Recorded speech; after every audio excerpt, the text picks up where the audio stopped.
ऋषि मुनियों की पावन धरती, देश धर्म का नाता है।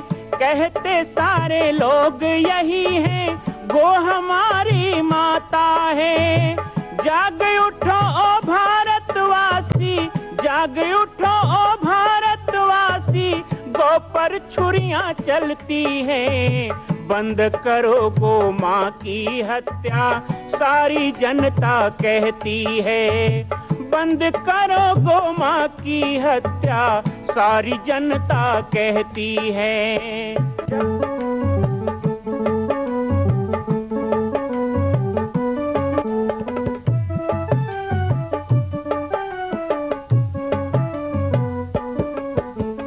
जगह जगह पर बूचड़ खाना, लाखों गौएं कटती हैं।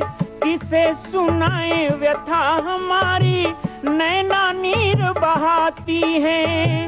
रक्षा करना गौ माता की, रक्षा करना गौ माता की, गीता ज्ञान सिखाती है। बंद करो गो माँ की हत्या, सारी जनता कहती है। बंद करो गो माँ की हत्या, सारी जनता कहती है।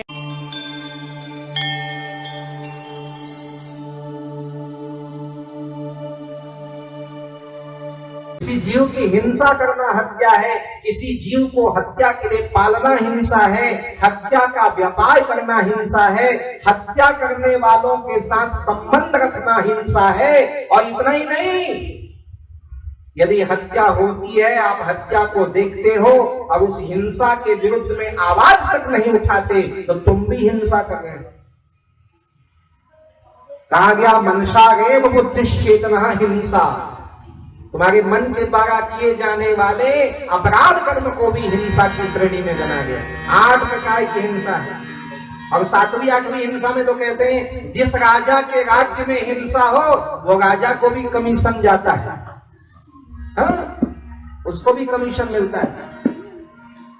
इतना ही नहीं है, इतना ही नहीं है, हमारी बहुत सी माताएं सोचती हैं कि हम बिल्कुल शाकाहारी हैं, लेकिन क्या करें, परिवार के लिए पकाना पड़ता है, तो आपको भी उसका कमीशन मिलता है, उस पाप का हिस्सा आपको मिलता।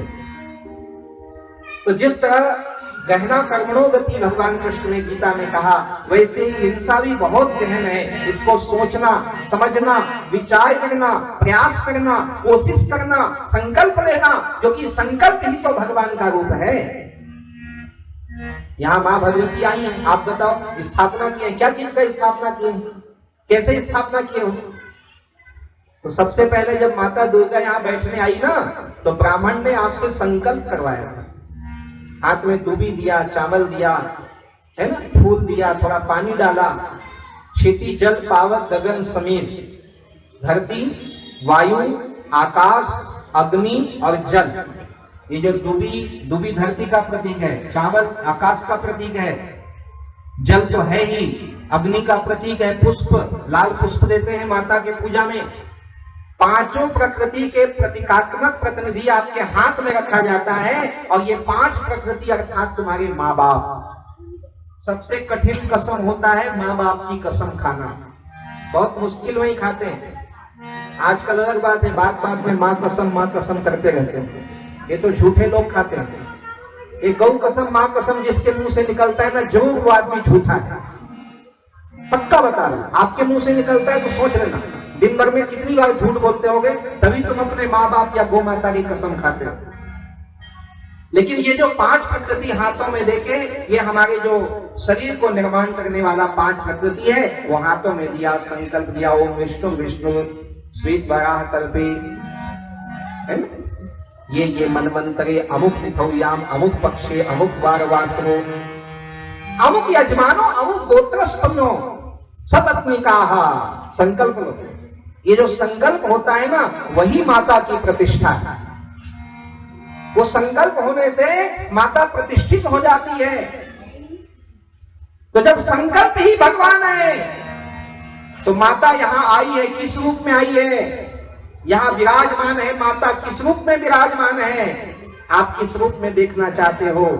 तो माता के आने से आपके मन में जो अच्छे अच्छे संकल्प उठ रहे हैं ना, वही माता का आगमन है। उसका स्वागत करो, अच्छे संकल्पों को हृदय में आने दो, उसे स्थापित करो कि हाँ ये सही बात है, मुझे भी हिंसा नहीं करनी चाहिए, मुझे भी ये नशा छोड़ देना चाहिए, मुझे भी व्यसन त्याग देना चाहिए, मुझे भी छल कपट नहीं करना चाहिए, मुझे भी झूठ नहीं बोलना चाहिए, मुझे भी लड़ाई झगड़ा नहीं करना चाहिए, मुझे भी माँ बाप का सम्मान करना चाहिए, अपमान नहीं करना चाहिए। ऐसे जो अच्छे अच्छे विचार आते हैं ना, यही माता का रूप है, यही नौ नौ रूपों में नव दुर्गा का आगमन है। उसे हृदय में आने दो, हृदय में स्थापित करते जाओ, उसे मन में बैठाते जाओ कि आज से इसी आचरण पे मैं चलूंगा। यहाँ सूत्र मिलता है, यहाँ कथा कहानी कह के टाइम पास करने की जगह नहीं कि मजेदार कहानी बताई जाए, बिल्कुल नहीं। आजकल ऐसी ही कथा होती है, बड़े बड़े कथाकार हैं, लोगों को नचाते रहते हैं, लेकिन जब बात अंदर की पता लगाओ तो पहले ठेका होता है। ठेका, इतना लाख रुपए दोगे तब आएंगे, इतना लाख। पहले तो बोलते थे चढ़ोतरी के दिन बोलेंगे, लेकिन आजकल जानते हैं जजमान का क्या भरोसा, नियत डोल गया तो बोले एडवांस में अकाउंट में डलवा दो। आजकल तो ऑनलाइन हो गया, ऐसे मोबाइल में डलवाओ, जब इधर मैसेज आएगा तब तुम्हारा तारीख बुक होगा। हम वैसे कथाकार नहीं, हम तो संत हैं, जंगल में रहने वाले तपस्वी। आप सब लोगों के उस सूत्र को लेकर के मैं आता हूं जो सूत्र की आवश्यकता है। तो आज इस नवरात्रि के पंडाल में हमारे मन में जो संकल्प आते हैं उसको हृदय में स्थापित करते हैं, ऐसे ही छूटेगा, ऐसे ही संकल्प बनता है। मुझे कई लोग कहते हैं भगवान देखे हो, मैंने कहा देखा भी हूं, महसूस भी किया हूं, पाया भी हूं भगवान को। अब आप कहोगे कैसे, जरूरी थोड़े है भगवान चार हाथ वाले ही आए, भगवान शेर में बैठ के ही आए माता भगवती के रूप में, कि भगवान गौरव में उड़ते हुए आए। अरे वो संकल्प के रूप में आते हैं, उन संकल्पों का दर्शन करना छोड़ करके अब आगे तू आज लगा हुआ है विकल्पों में, पाप में जीवन जी रहा है। तो इन सुक्तियों को, सूत्र को धीरे धीरे जीवन में उतारो, धीरे धीरे होगा, ऐसे नहीं इकट्ठा नहीं होगा। अभी कुछ छूटेगा, आगे कुछ छूटेगा, आगे छूटेगा। लेकिन कई लोग कहते हैं छोड़ेंगे ना, छोड़ेंगे ना, एक दिन शरीर छोड़ के चले जाते हैं, अंत ही हो जाता है। तो अंत से पहले अनंत से मिलने का प्रयास होना चाहिए। अंत हो जाए शरीर का, उससे पहले हमारा मन अनंत हो जाए, ये प्रयास करना चाहिए। तो जो जो चीजें छोटे छोड़, फालतू के गप करते रहते हैं। चार लोग बैठ गए गप्पे मारते हैं, गप्पे, और गप जो होता है ना उसमें 99% झूठ होता है, उसी को गप बोलते हैं ना। झूठ मतलब गप, टाइम पास मतलब फालतू दिमाग खर्चा करना। हमारी माताएं बैठी है टीवी में सीरियल देखते हो, कितना सच होता है बता दो, कितना सच होता है। हमने तो जीवन में 2 काम नहीं किया, यहां बैठे हुए लोग जानते हैं। कभी पेपर नहीं पढ़ा, यहाँ पत्रकार लोग बैठे होंगे, मैं उनके खिलाफ नहीं बोल रहा हूँ, क्योंकि मेरा भी छपता है भाई, और अच्छा लिखो आप लोग, कल छापना बाबा जी क्या क्या बोले पढ़ा, मैं भी खुश होऊंगा। लेकिन मैं वैसा वाला पेपर नहीं पढ़ता, कभी पेपर नहीं पढ़ा, कभी टीवी नहीं देखा। लेकिन आप लोग जो देखते हो और पढ़ते हो वो लोग बताओ कितना सच होता है, कितना झूठ होता है। लेकिन उसी झूठ में हम अपना समय बिता देते हैं। लोग झूठ को देखने के लिए 3 घंटे सिनेमा हॉल में बैठ जाते हैं, लेकिन सत्य को सुनने के लिए 1 घंटे सत्संग में नहीं बैठ पाते हैं। यही आश्चर्य की बात है। अब कौन से सत्य का दर्शन है जहां जीवन के सूत्र मिलते हो। साच कहे तो मारन धावे और झूठे जग पतियाए। सत्य बोलो तो मारने दौड़ते हैं, और झूठ कहो तो झोलियां भरते हैं। तो मुझे प्रपंच नहीं आता, और मैं आपसे भी चाहूंगा प्रपंच का त्याग करें। भगवत गीता में वासुदेव श्री कृष्ण कहते हैं कि जीवन में जो व्यक्ति व्यर्थ चेष्टाओं का अभाव कर लेता है उसका जीवन सुखी हो जाता है। व्यर्थ चेष्टा, व्यर्थ का बोलना कम कर दो, उसके जगह थोड़ा शांति से कहें। आजकल हमने थोड़ा सा ध्यान लगाओ, तो नहीं टाइम नहीं है, लेकिन 2-2 घंटे टीवी के सामने बीत जाता है, पता ही नहीं चलता। पान ठेला में बैठ के 4 लोग बतियाएं, पता ही नहीं चलता। कहीं ताश खेले तो घंटों पता नहीं चलता। और आजकल तो क्या क्या सुनते हैं, दुनिया भर मोबाइल में खेलते रहते हैं, उसमें पता नहीं चलता। मैं कहता हूं उन चीजों की जगह थोड़ा अपने आत्मा में झांको, अंतर्मुखी बनो, थोड़ा शांत बैठो। फिर हमारे जैसे लोगों को देखते हैं, कहते हैं इनके जैसे हम बन जाएं। कैसे बन जाएंगे? बहुत अंतर्मुखी होना पड़ता है, बहुत अपने आप को समय देना पड़ता है। कितने दुर्भाग्य की बात है कि आज माँ बाप को समय नहीं देते, भगवान को समय नहीं देते, पूजा पाठ को समय नहीं देते, नवरात्रि को समय नहीं देते, भागवत कथा पुराण में समय नहीं देते, रामायण में समय नहीं देते। इतना तो चलेगा, लेकिन अपने आप को समय नहीं देते। कितने बड़े दुख की बात है। अपने आप को समय, आधे घंटे, 15 मिनट, 1 घंटे कभी शांत एकांत में बैठा करें। व्यर्थ बोलने की जगह भगवान का नाम जपा करो। व्यर्थ घूमने की अपेक्षा अपने घर में अपने परिवार के साथ समय बिताया करो, बूढ़े माँ बाप के पास बैठा करो। व्यर्थ चेष्टाओं का अभाव। जब दाल चावल रोटी में पेट भर जाता है तो बहुत सारा बाजार का चीज कूड़ा कचरा खाने की क्या जरूरत है? व्यर्थ चेष्टाओं का अभाव, व्यर्थ खाना, व्यर्थ सोना। जब 5 घंटे में नींद पूरी हो सकती है तो 10 घंटे लात दे के कुंभकर्ण की तरह खटिया में पड़े रहने की क्या जरूरत है? व्यर्थ चेष्टाओं का अभाव। केवल झूठ बोलना ही व्यर्थ चेष्टा नहीं है। जीवन में जो जो आप बचा सके वो बचाएं, वो करें। इससे संयम बनेगा, इससे इंद्रिय निग्रह होगा, इससे झूठ पे विजय प्राप्त होगी, इससे सत्य पे प्रेम जगेगा, इससे अपने आप का दर्शन होगा और अपने आप के जीवन को झांकने का हमको अवसर मिलेगा। मां भगवती का पर्व उपासना का पर्व है, इसलिए गहन विषय रख रहा हूं। तो हिंसा किसी भी तरह से ना हो, ध्यान दें। कई लोग हिंसा ऐसे करते हैं। एक छोटी सी कहानी सुनी है संतों से, उदाहरण के लिए बताते हैं। दृष्टांत को, सिद्धांत को समझना हो तो दृष्टांत बताया जाता है कि एक राजा ने बहुत बड़ा महल बनवाया। राजा ने बहुत बड़ा महल बनवाया और पूरे नगर को देखने के लिए बुलाया। सबने वाहवाही किया और नगर के लोगों ने राजा का महल देख के प्रसन्नता जाएगी। लेकिन राजा के महल के बगल में कोठी थी, वहां एक सेठ रहता था। पूरा नगर देख के आ गया, लेकिन वो सेठ देखने नहीं आया। राजा को अच्छा नहीं लगा, एक आदमी देखने ही नहीं आया, इतना अच्छा महल बनाया। राजा ने एक दिन बड़ा निमंत्रण देके सेठ को घर में बुलाया, उसे शरबत पानी पिलवाया, मिठाई खिलाया और उस दिन चौकीदार को नहीं, स्वयं जाके उसको महल घुमाया। और लोग आते थे तो चौकीदार को भेजते थे, जाओ इसको घुमा के लाओ। उसको खुद पूरा महल दिखाया, एक एक जगह दिखाया। ये मेरा रंग महल, नृत्य मंडप, ये मेरा निवास, ये मेरा सोने का कमरा, ये मेरा खाने का कमरा, ये ऐसा, ये जुआ खेलने का, ये मेरा दरबार, सब दिखाया। सब दिखाने के बाद राजा वापस आया, बैठक में सेठ को बैठाया और सेठ को पूछा, लगा कि तो प्रसन्नता जाहिर करेगा, पूछा भाई कैसा लगा? सेठ ने कहा हाँ अच्छा ही लगा, बढ़िया है, बहुत अच्छा है। भाई राजा ऐसा महल बनाया, आप बनाए वैसा तो कोई बना नहीं सका। राजा ऐसे फूलने लगा। लेकिन राजा जो फूला बैठा था ना, उसकी हवा तब निकली जब उस सेठ ने कहा सब ठीक है, लेकिन आपका जो शयन कक्ष है ना सोने वाला, उसका दरवाजा छोटा बनाया है। राजा ने कहा भाई तुझे क्या मतलब है मेरे सोने के कमरे के दरवाजे से?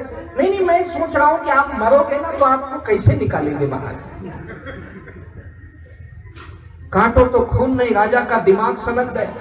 उठा मुंडे को जेल में डाल दिया जेल में। उसकी पत्नी कहीं गई थी, घर आई, बोले सेठ जी कहाँ है? बोले महल गए, वापस नहीं आए। महल में आई पता लगाने, मेरे पति देवता कहाँ है? बोले जेल में भजन कर गए। बोले क्यों? बोले ऐसा ऐसा बोल दिया। वो दरबार नहीं महाराज रक्षा करो। बोले कौन? बोले ये वही सेठ जी की पत्नी है। राजा और समझ गया, बोले होश नहीं है तेरे पति को? अरे इतना सुंदर महल दिखाया, खिलाया पिलाया, और इतना महल देख के मैं सोचा प्रशंसा करेगा। बोला भी कैसा कि बोले सब ठीक है, मत मरो। मैं मृत्यु बोलता है, मरोगे तो कैसे निकालेगा? कहा महाराज 60 साल के हो गए हैं, सेठ जी सठिया गए हैं, क्षमा कर। वो सठिया गए हैं महाराज, हम बता रहे हैं। बोले क्या? बोले महाराज आप जब मरोगे ना, फिर मरने की बात है, सुन तो लो। बोले आप मरोगे ना तो बोले काट काट के आपको निकालेंगे पीस में। राजा ने कहा इसको भी डालो, पतिव्रता है ये, इसको भी जेल में डालो। सेठ का एक लड़का था 15-16 साल 20 साल का।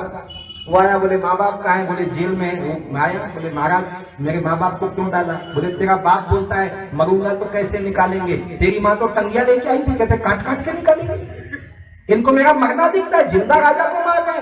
बेटे ने कहा महाराज मेरे माँ बाप दोनों महामूर्ख हैं। बोले बिल्कुल ठीक बोल रहे हो तुम, मुझे तो दुख होता है कि तुम इतने बुद्धिमान कैसे उसी घर में पैदा हो गए। बोले महाराज मैं बताता हूँ। बोले क्या? बोले जब आप मरो फिर मरने की बात? बोले हाँ, जब आप मरोगे ना खटिया में ही जला देंगे, कौन झंझट करे निकालने का। राजा ने कहा भैया ये तीनों को बाहर निकालो, ये तीनों को बाहर निकालो, कहीं ये जेल में रहेंगे ना तो जेल के कैदियों की भी मति भ्रष्ट कर देंगे। हिंसा का मतलब जुबान से भी हिंसा होती है और ये ज्यादा होती है, और जुबान की हिंसा को पुलिस भी नहीं रोक सकते।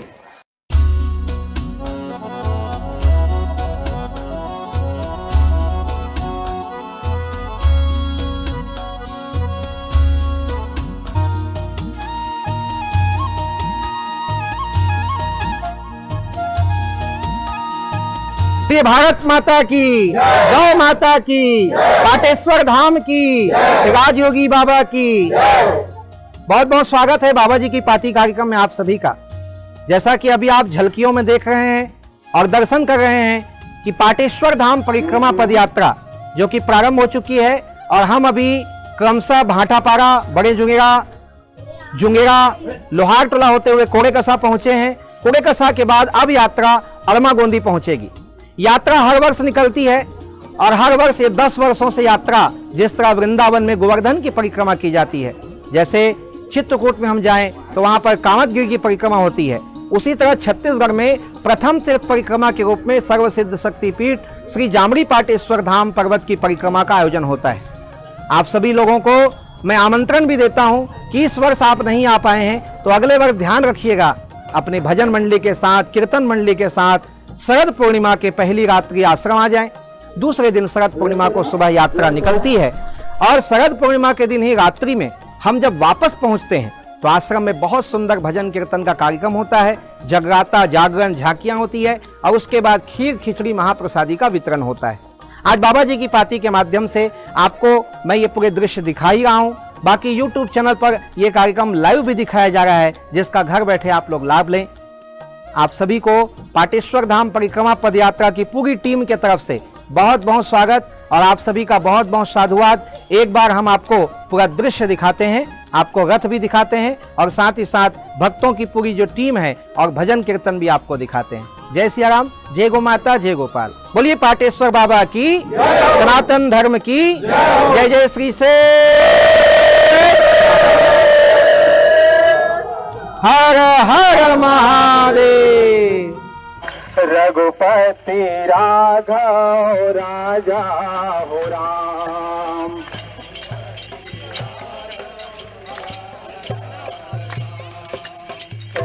सीताराम सीताराम सीताराम सीताराम सीताराम सीताराम सीताराम सीताराम सीताराम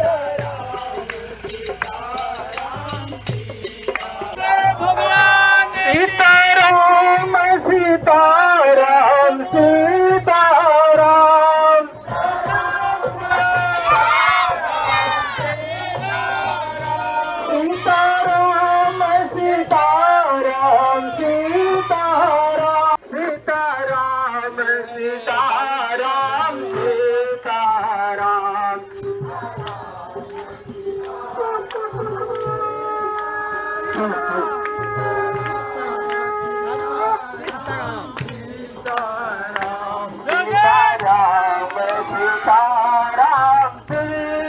सीताराम सीताराम सीताराम सीताराम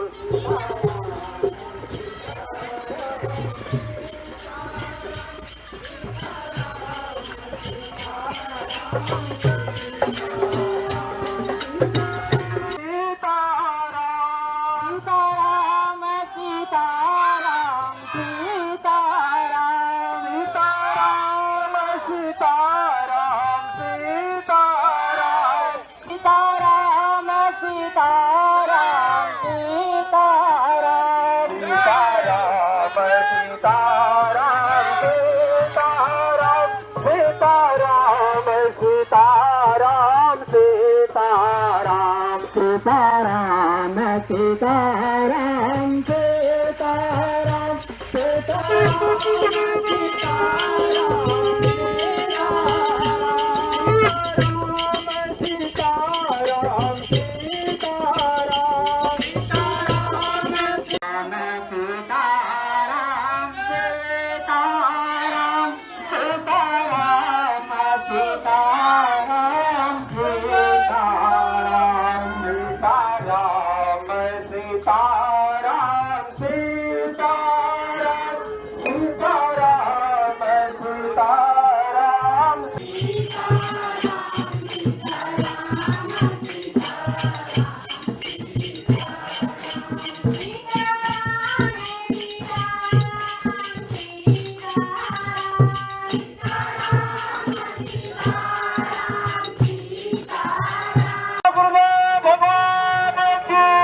पाटेश्वर धाम पद यात्रा में चल रहे हैं और बड़ा आनंद आ रहा है भाई। मां कौशल्या की पावन जन्मभूमि छत्तीसगढ़ प्रांत में बालोद जिला में स्थित है श्री सर्वसिद्ध शक्तिपीठ जामड़ी पाटेश्वर धाम।